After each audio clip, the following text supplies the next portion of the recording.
Okay, here's what I want you to consider for a moment. Donald Trump just threatened 100% tariffs on every Canadian import. That's a complete doubling of prices overnight. The media is calling it unprecedented. Markets are panicking. Everyone's asking, is he serious? And I'm here to tell you something that might surprise you. He's bluffing. Now, before you click away thinking I'm naive or that I don't understand how serious this is, stay with me.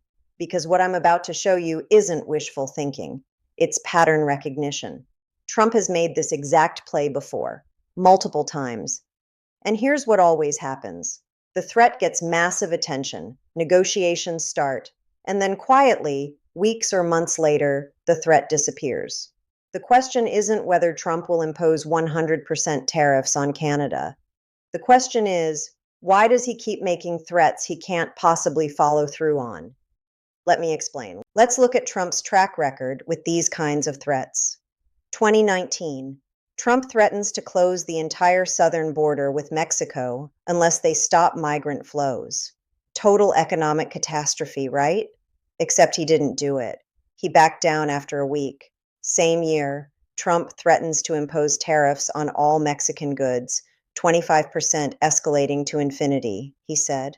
Mexico was supposed to pay for immigration enforcement. What actually happened? A vague agreement that largely restated existing cooperation. The tariffs never materialized. 2020, Trump threatens to pull the United States out of NATO unless European allies increase defense spending. Apocalyptic rhetoric.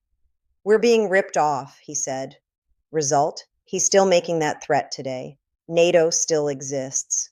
2024, during the campaign, Trump threatens tariffs on China that would make their head spin. Specific numbers, specific timelines. What happened after the election? Phase 1, trade deal provisions still being negotiated. Here's the pattern. Big threat. Maximum media coverage. Allies scramble. Then either a face-saving compromise that gives Trump nothing substantive, or the threat just quietly fades from the news cycle. So when Trump threatens 100% tariffs on Canada, you have to ask, is this different or is it the same playbook? Let's talk about why Trump makes these threats, even though he rarely follows through. It's actually brilliant politics, in a cynical way. When Trump threatens tariffs, he accomplishes several things simultaneously. First, he dominates the news cycle. Every outlet is covering his threat. He sets the agenda. Opposition politicians have to respond to him instead of setting their own narrative. Second, he looks tough to his base. Finally, someone's standing up to freeloading allies. The details don't matter. The posture does. Third, he creates negotiating leverage without paying any cost. If you threaten something terrible and don't do it, you can claim credit when the terrible thing doesn't happen. I got them to back down, even if nothing changed. And fourth, most importantly, when he eventually doesn't follow through, his supporters don't punish him for it. They either forget or they accept the explanation that he got what he wanted, or they blame someone else for blocking him. This is why the bluff works politically. There's no downside for Trump. The threat itself is the product. But here's where it gets interesting. Because with Canada, with this specific threat, Trump might have written a check his ego can't afford to leave uncashed. Let me show you why 100% tariffs on Canada are economically impossible to implement. Start with energy. The United States imports roughly 4 million barrels of crude oil from Canada every day. That's about 60% of total U.S. oil imports. Now, tariffs don't directly apply to all that oil because of existing trade agreement exemptions. But Trump's threatening to rip up those exemptions. If you double the price of Canadian crude overnight, you're adding approximately $80 per barrel in costs. That flows directly to gas pumps. We're talking about gas prices jumping by $2 per gallon or more in the Midwest and Northeast within weeks. Electricity. The U.S. imports about 75 terawatt hours of electricity from Canada annually. Much of that powers the Northeast during peak demand. You can't just replace that capacity. It doesn't exist. So you're looking at rolling blackouts in Vermont, New York, Michigan during summer heat waves. Manufacturing, this is where it gets truly catastrophic. The U.S. auto industry depends on Canadian parts crossing the border multiple times during production. A single car might have components that cross the US-Canada border 6 or 7 times before final assembly. 100% tariffs at each crossing? That's not a price increase. That's a full stop. Production halts. The Peterson Institute for International Economics ran the numbers. 100% tariffs on Canada would cost the average American household approximately $4,000 per year in higher prices. There's a reason economists are freaking out about this threat, and it's because we've seen this movie before. 1930. The United States passes the Smoot-Hawley Tariff Act. It raises tariffs on over 20,000 imported goods. The goal was to protect American farmers and manufacturers during the Great Depression. What actually happened? Retaliatory tariffs from every major trading partner. U.S. exports collapsed by about 60% over the next 3 years. The tariffs didn't stop the Depression. Most historians argue they made it significantly worse. But here's the lesson that matters for today. Smoot-Hawley wasn't repealed because politicians realized it was bad economics. It was repealed because American businesses screamed. Exporters couldn't sell their goods abroad. Importers couldn't get the materials they needed.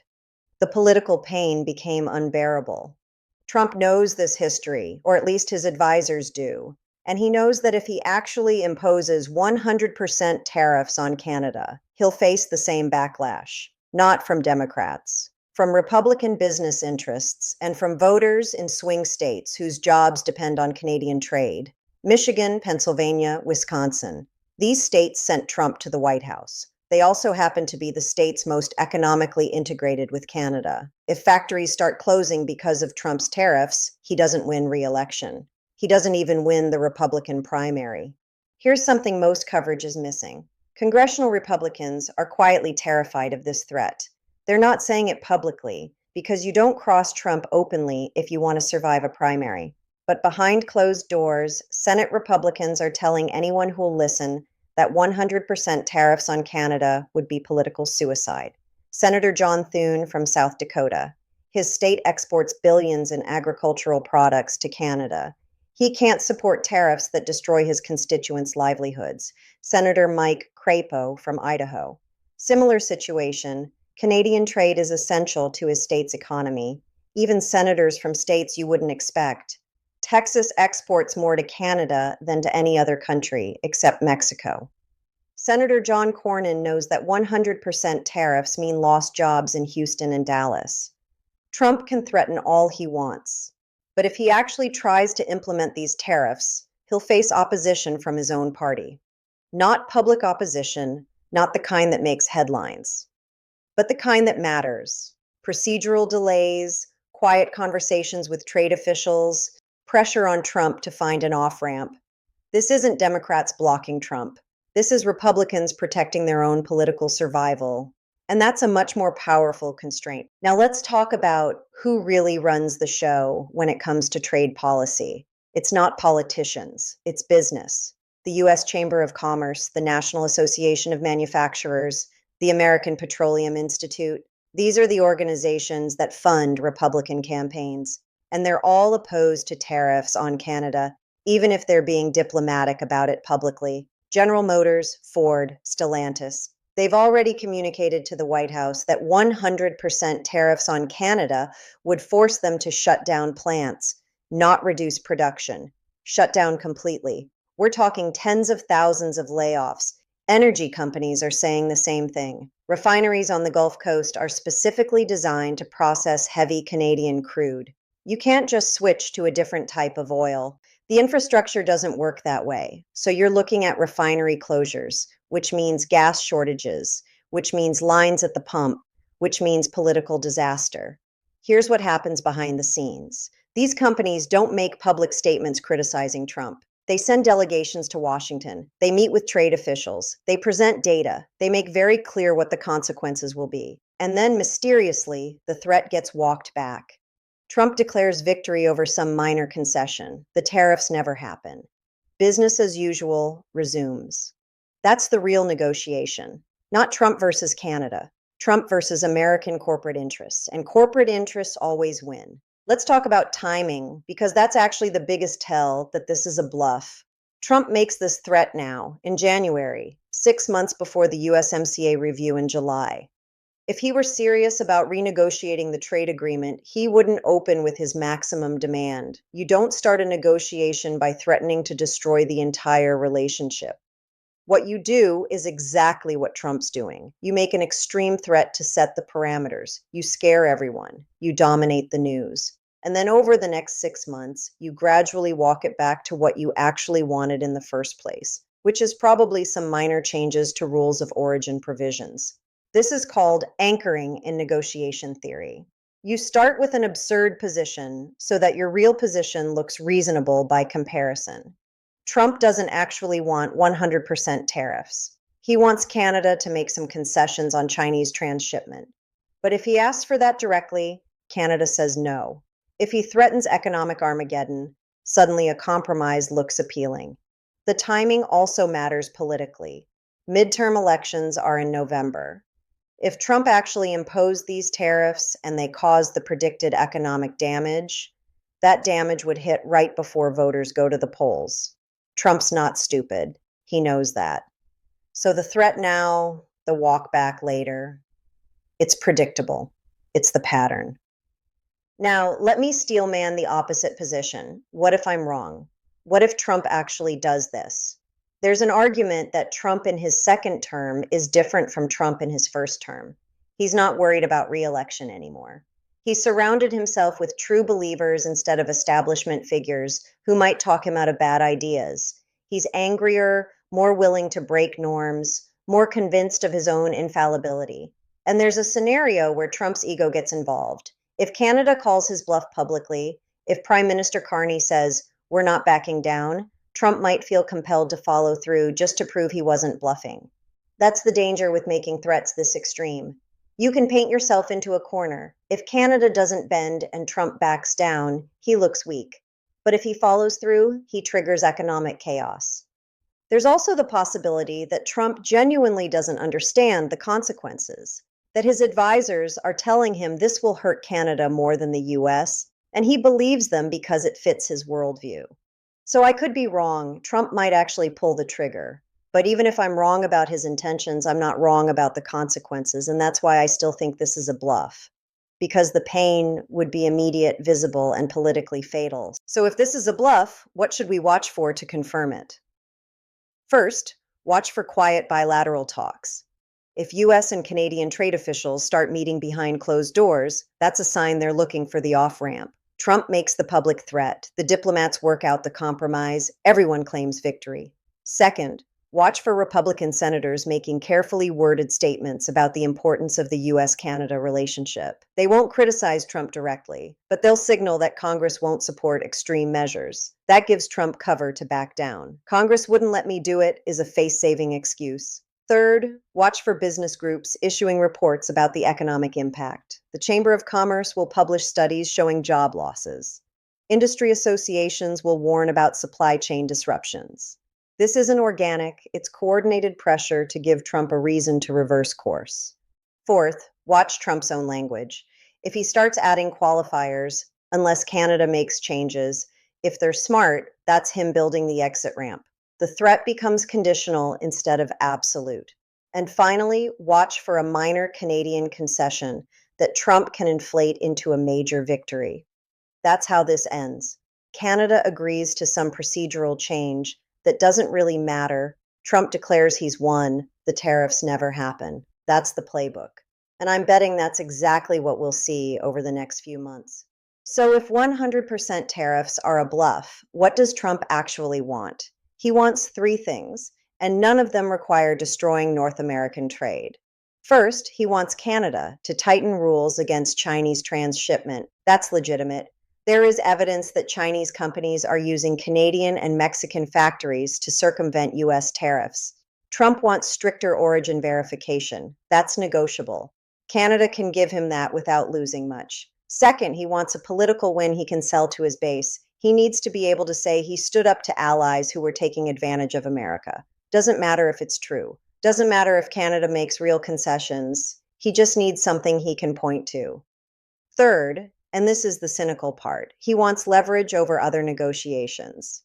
When you've threatened to blow up the US-Canada relationship, Threatening Europe or Asia looks more credible. It's about establishing a reputation for unpredictability. None of those objectives require actually imposing the tariffs. In fact, imposing the tariffs makes achieving those objectives harder because you've triggered an economic crisis that overwhelms everything else. So the rational move for Trump is to extract whatever concessions he can get, declare victory, and move on. The threat was never meant to be implemented. It was meant to create pressure. Now, here's where it gets interesting because Canada has to decide whether to call Trump's bluff. Prime Minister Carney could back down. He could offer the concessions Trump wants, avoid the crisis, and move on. That's the safe play. But there's another option. Canada could call the bluff. Carney could say publicly, "We will not be intimidated. We will not change our trade policy based on threats. If the United States imposes these tariffs, we'll retaliate and we'll find other markets." That forces Trump into a corner. He either has to follow through on the threat, which hurts him politically, or he has to back down, which makes him look weak. My read on Carney, based on his Davos speech and his background, is that he's considering calling the bluff. He's betting that Trump won't actually pull the trigger because the pain would be too great. That's a dangerous bet. Because if Carney's wrong, if Trump does impose the tariffs out of spite or ego or miscalculation, then we're looking at the collapse of North American economic integration. But if Carney's right, if Trump backs down when confronted, then Canada establishes that it won't be bullied. And that's valuable long term, even if it's risky short term. So we're in a game of chicken, two leaders with public positions. Neither wants to swerve, but one of them has to. Let me give you a historical parallel that explains why I think this is a bluff. 1971. President Nixon threatens to close the gold window, meaning foreign governments could no longer exchange dollars for gold. This was supposed to be temporary, a pressure tactic to get European allies and Japan to revalue their currencies. The threat worked. America's trading partners made concessions. But here's the key. Nixon didn't actually want to end the gold standard permanently. He wanted leverage. The problem is, once he made the threat and closed the gold window, he couldn't reopen it without looking weak. So the temporary measure became permanent. The lesson? Sometimes bluffs have consequences beyond what you intended. Nixon got his concessions, but he also accidentally ended the Bretton Woods system. Trump's 100% tariff threat is similar. It's meant to be leverage. But if he's not careful, if Canada doesn't bend and Trump feels he has to follow through, he could accidentally destroy something he didn't actually want to destroy. That's why bluffing in international relations is dangerous. You might get called, and then you're stuck choosing between looking weak and doing something catastrophically stupid. My bet is that Trump finds a way to avoid that choice, but the risk is real. Here's another way to evaluate whether this threat is real. Look at what markets are doing. When Trump made the threat, Canadian dollar weakened slightly. U.S. stocks with heavy Canadian exposure dipped, but nothing catastrophic. No panic selling, no flight to safety. Why? Because investors don't believe the threat is real either. If markets genuinely believed that 100% tariffs were coming, you'd see massive moves. The Canadian dollar would collapse. U.S. auto stocks would crater. Energy stocks would drop hard. Bonds would rally as investors fled to safety. None of that happened. The moves were modest, which tells you that sophisticated investors with billions of dollars on the line think this is posturing, not policy. Now, markets can be wrong. They've been wrong before, but they're pretty good at assessing political risk. And right now, they're pricing in maybe a 5 to 10% chance that Trump actually follows through. Could markets be miscalculating Trump's seriousness? Sure. But they're also pricing in the political and economic constraints that make implementation nearly impossible. So I'm trusting the market signal here, not because markets are always right, but because they're aggregating the views of thousands of analysts who are paid to get this stuff correct. And their collective judgment is bluff. Let's talk about the actual timeline here, because that matters for understanding how this plays out. The USMCA review is July 1st. That's the date when all three countries have to affirm they want to continue the agreement. But here's what most people don't understand. The review process isn't a single day. It's months of negotiations leading up to that date. Those negotiations are already happening. Trade officials from all three countries have been meeting for months. They're discussing specific provisions, specific concerns, specific proposals. The 100% tariff threat isn't part of those negotiations. It's outside them. It's Trump conducting foreign policy by Twitter instead of through official channels. What that tells you is that Trump is trying to create leverage for the official negotiations by making threats in public. He wants Canadian negotiators walking into those rooms scared. Give us what we want, or the tariffs happen. But here's the problem with that tactic: it only works if the threat is credible. And the more time that passes without implementation, the less credible it becomes. By June, if Trump still hasn't imposed the tariffs, Canada knows it's a bluff. The leverage disappears. So if Trump were serious, he'd have to act soon. The fact that he's threatening for July gives him 6 months to find an off-ramp. That delay is the tell. Real threats get implemented quickly. Bluffs linger. Now let's talk about something most analysts ignore: what Trump's own voters actually want. Polling Trump voters on trade is complicated because their views are often contradictory. They support getting tough on trade. They want to bring jobs back to America. They like Trump standing up to other countries. But they don't want higher prices. They don't want their own jobs at risk. They don't want gas at $5 a gallon. And here's the thing: Trump's voters in the Midwest are disproportionately employed in industries that depend on Canadian trade. Auto workers in Michigan, factory workers in Ohio, farmers in Wisconsin. These voters might support tariffs on China in the abstract, but tariffs on Canada? That hits home. That's their job, their paycheck, their livelihood.